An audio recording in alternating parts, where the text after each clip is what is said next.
पुण्यश्लोक अहिल्यादेवी होळकर शेतकरी कर्जमुक्ती योजनेअंतर्गत 16,94,000 पात्र शेतकऱ्यांच्या पीक कर्ज खात्यात येत्या मंगळवारी एकाच वेळी सुमारे 7,000 कोटी रुपये जमा केले जाणार। प्राप्तिकर भरणाऱ्या 94,000 शेतकऱ्यांना या योजनेतून अपात्र ठरवण्यात आलंय। आधार प्रमाणीकरण पूर्ण केलेल्या शेतकऱ्यांच्या खात्यात डीबीटी द्वारे ही रक्कम जमा केली जाणार असल्याची माहिती। राज्य सरकारच्या कर्जमुक्ती योजनेवर शेतकरी नेते रविकांत तुपकरांनी मात्र जोरदार टीका केलेली आहे। ही कर्जमुक्ती योजना नसून तडजोड योजना असल्याचा आरोप त्यांनी केलाय। सरसकट कर्जमुक्ती मिळेपर्यंत आंदोलन सुरूच राहणार असल्याचा इशाराही तुपकरांनी दिलाय।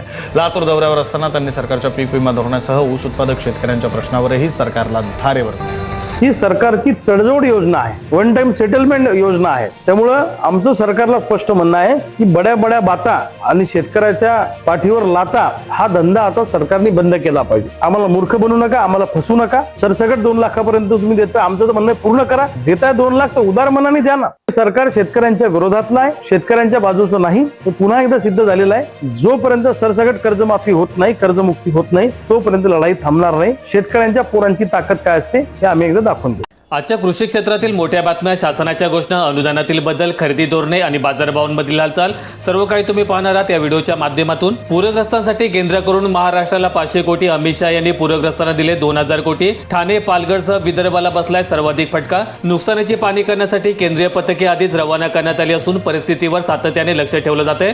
लष्कराच्या तुकड्यांना तयार करण्याच्या सूचना देण्यात आल्या असून तातडीने रसद आणि मदत कार्य पुरवलं जात आहे। गाई म्हशींच्या किमती 20 ते 30 हजारांनी वाढल्या। राज्यातील बहुतांश बाजारात पशुधन खरेदीकडे कल, दूध विक्रीतून लाभाची अपेक्षा। अन्न आणि औषध प्रशासनाने दूध भेसळी विरोधात धडक मोहीम उभारून विविध ठिकाणी तपासणी सुरू केली आणि यामुळे भेसळ करणाऱ्यांमध्ये भीतीचं वातावरण पसरलं असून दुग्धजन्य पदार्थांची गुणवत्ता सुधारण्यावर भर दिला जात आहे। राज्यातील 49 धरणांमधून विसर्ग, 8 दिवसात धरणांमध्ये 152 टीएमसी भर, पाणीसाठा 68.87%वर। जलसंपदा विभागाच्या अखत्यारीत लहान आणि मोठ्या 3029 प्रकल्पांची एकूण साठवण क्षमता 1422 टीएमसी इतकी आहे। गेल्या वर्षीच्या तुलनेत यंदाचा पाणीसाठा सुमारे 2.3% कमी असल्याचं नोंदवलं गेलंय। कर्जमाफी, ई-केवायसीचा गो, नो रेकॉर्ड फाउंडने डोकेदुखी, वयोवृद्धांचे ठसे उमटेनात। प्रक्रियेमध्ये शेतकरी त्रस्त, तांत्रिक अडचणी वाढल्यात। पोर्टलवर माहिती न मिळणं किंवा आधार जोडणी न होत्या अशा त्रुटींमुळे पहिल्या टप्प्यात अत्यंत कमी प्रमाणात काम पूर्ण झालंय। त्यामुळे महा-ई-सेवा केंद्रांवर शेतकऱ्यांची मोठ्या प्रमाणात गर्दी दिसून येत आहे। अमेरिकेसोबतचा व्यापारी करार शेतकऱ्यांचं कंबरडं मोडणारा ठरेल, शेतकरी नेते राकेश टिकैत यांचा आरोप। कृषी धोरणांबाबत जनजागृती करण्यासाठी देशभर बैठका। परदेशातून संत्रा ज्यूस आणि कापसाच्या गाठी आयात झाल्यानं स्थानिक उत्पादकांचं मोठ्या प्रमाणात नुकसान होण्याची शक्यता वर्तवण्यात आलेली आहे आणि या संभाव्य धोक्यांबाबत जागृती करण्यासाठी विविध भागात शेतकरी मेळावे आयोजित केले जात आहेत। राज्यात लवकरच सर्वसमावेशक रुग्णवाहिका धोरण, परिवहन मंत्री प्रताप सरनाईक यांची माहिती। प्रत्येक रुग्णसेविकेवर शासनाची डिजिटल नजर। आणीबाणीच्या काळात रुग्णांना वेळेत मदत मिळावी यासाठी प्रणालीमध्ये सुमारे 4,500 ते 5,000 वाहनांचा समावेश केला जात आहे। तसेच मोबाईल ॲपद्वारे रुग्णांना उपलब्ध वाहनांचं अचूक स्थान आणि ठरवून दिलेलं भाडं स्पष्ट कळू शकणार आहे। 17 जिल्ह्यांमध्ये अजून देखील टँकरने पाणी पुरवठा, निम्म्या राज्यामध्ये पाऊस कमी। जून महिन्यातील प्रदीर्घ ओढ्यानंतर जुलै महिन्यात झालेल्या पावसाने राज्याची सरासरी पार केली असली तरी देखील काही भागात मात्र अद्याप देखील टंचाई कायम आहे। नंदुरबार जिल्ह्यात पावसाचं प्रमाण सरासरीपेक्षा सर्वाधिक म्हणजे 46% घटलेलं आहे। नागपूर जिल्ह्यात पावसाच्या विश्रांतीचा धान रोवणीला बसतोय फटका, केवळ 22% लावण। मजुरांमध्ये शेतकऱ्यांमध्ये स्पर्धा। पावसाने मारलेल्या दडीमुळे शेतातील चिखलची कामे खोळंबली असून रोपे तयार होऊन देखील लावणी करता येत नाहीत। वेळेवर पाऊस न पडल्यामुळे सिंचनाची सुविधा नसलेल्या शेतकऱ्यांपुढे मोठं संकट उभं राहिलंय। नाशिक जिल्ह्यातील धरणांमध्ये 88.7% जलसाठा, राज्यात नाशिकची सरासरी सर्वाधिक। जुलैमध्ये 98.3% पाऊस। चालू हंगामात दमदार पावसामुळे जिल्ह्यातील लहान मोठ्या 24 प्रमुख धरणांमध्ये समाधानकारक पाणीसाठा जमा झालाय आणि या मुसळधार पावसामुळे स्थानिक धरणांमधून मोठ्या प्रमाणावर विसर्ग सुरू करण्यात आला आहे। राज्यातील कांदा उत्पादक शेतकऱ्यांना मोठा दिलासा, बाजारभावात वाढ झाल्यामुळे शेतकरी वर्गामध्ये समाधान। बाजार समित्यांमध्ये कांद्याचे दर सुधारल्यामुळे शेतकऱ्यांना त्यांच्या शेतमालाला योग्य आणि अपेक्षित मोबदला मिळतोय। वाढत्या उत्पादन खर्चामुळे वंचित राहिलेल्या शेतकरी वर्गाला या दरवाढीमुळे मोठा आर्थिक आधार मिळालेला आहे। खामगाव जालना रेल्वे मार्गासाठी लवकरच भूसंपादन, नियुक्तीला सुरुवात। उपविभागीय अधिकाऱ्यांवर भूसंपादनाची जबाबदारी। मराठवाडा आणि विदर्भाला जोडणाऱ्या या रेल्वे प्रकल्पाच्या जमिनी अधिग्रहणासाठी प्रशासनाकडून संबंधित अधिकाऱ्यांची नियुक्ती प्रक्रिया वेगाने सुरू करण्यात आली आणि या महत्त्वाकांक्षी प्रकल्पामुळे स्थानिक क्षेत्रातील दळणवळण, उद्योग आणि रोजगाराच्या नवीन संधींना मोठ्या प्रमाणात चालना मिळणार आहे। निफाड तालुक्यात युरिया टंचाईने शेतकऱ्यांमध्ये नाराजी. कृषी आयुक्तालयामध्ये युरिया ओतण्याचा माजी सदस्य प्रकाश पाटील यांचा इशारा. खरीप हंगामाच्या ऐन मध्यदुंदीमध्ये खतांचा तुटवडा निर्माण झाल्यामुळे कृषी केंद्रांवर खत उपलब्ध होत नसल्यामुळे शेतकरी आक्रमक झालेत. प्रशासनाने कृत्रिम टंचाई आणि काळा बाजार रोखून लवकरात लवकर पुरवठा सुरळीत न केल्यास तीव्र आंदोलन करण्याचा इशारा देण्यात आलाय. राज्यातील 124 मंडळांमध्ये अतिवृष्टी. पावसाचा जोर ओसरला. धरणांमधून मोठ्या प्रमाणावर विसर्ग. मागील काही दिवसात झालेल्या मुसळधार पावसामुळे अनेक भागांमधील पिकांचं आणि मालमत्तेचं मोठ्या प्रमाणावर नुकसान झालंय. हवामान विभागाने पुढील काही दिवसांसाठी विविध जिल्ह्यांमध्ये वादळी वाऱ्यासह पुन्हा मुसळधार पावसाचा इशारा दिलाय. कर्जमाफीच्या यादीत नाव आलं, मात्र ई-केवायसीचं घोडं अडलंय. ॲग्रिस्टॅक आणि आधार प्रमाणीकरणानंतर लाभ मिळणार. नागपूर जिल्ह्यामध्ये पहिल्या टप्प्यात 24,322 शेतकऱ्यांची कर्जमुक्ती. शेतकरी कर्जमुक्ती योजनेअंतर्गत पात्र ठरलेल्या लाभार्थ्यांच्या खात्यात पैसे हस्तांतरित करण्यासाठी बँक खात्याची पडताळणी अनिवार्य करण्यात आली. पात्र शेतकऱ्यांनी केंद्र किंवा बँकेत जाऊन त्वरित आपली माहिती अद्ययावत करायची असं आवाहन प्रशासनाने केलंय. कर्जमाफीच्या प्रतीक्षेत नियमित कर्जदार शेतकरी. बँकांचे हेलपाटे. स्पष्ट माहितीचा अभाव. पात्र आहोत की नाही याचं उत्तर काही मिळेना. लाभार्थी यादी जाहीर करण्याची मागणी. वेळेवर आणि प्रामाणिकपणे कर्जफेड करणाऱ्या शेतकऱ्यांना कर्जमाफीच्या लाभाबाबत स्पष्टता न मिळाल्यामुळे बँकांचे खेटे मारावे लागत आहेत. शासनाने सर्व संभ्रम दूर करून पात्र लाभार्थ्यांची अधिकृत यादी लवकरात लवकर जाहीर करावी अशी मागणी केली जात आहे.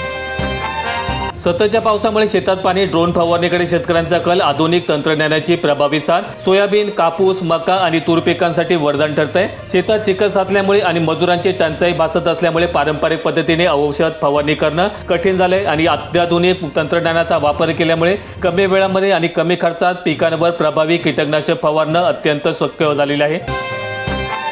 भीमा नदीवर 15 बंधारे गेले पाण्याखाली. सोलापूरच्या सीमावर्ती भागाचा कर्नाटकशी संपर्क तुटलाय. उजनी आणि वीर धरणांमधून मोठ्या प्रमाणात पाण्याचा विसर्ग सुरू झाल्यामुळे नदीकाठच्या क्षेत्रामध्ये पुराचं पाणी शिरून पिकांचं अतोनात नुकसान झालंय. तसेच प्रशासनाने परिस्थितीवर लक्ष ठेवून पाण्याचा विसर्ग नियंत्रित ठेवण्यास सुरुवात केली असून नागरिकांना सुरक्षित राहण्याचा इशारा दिलाय.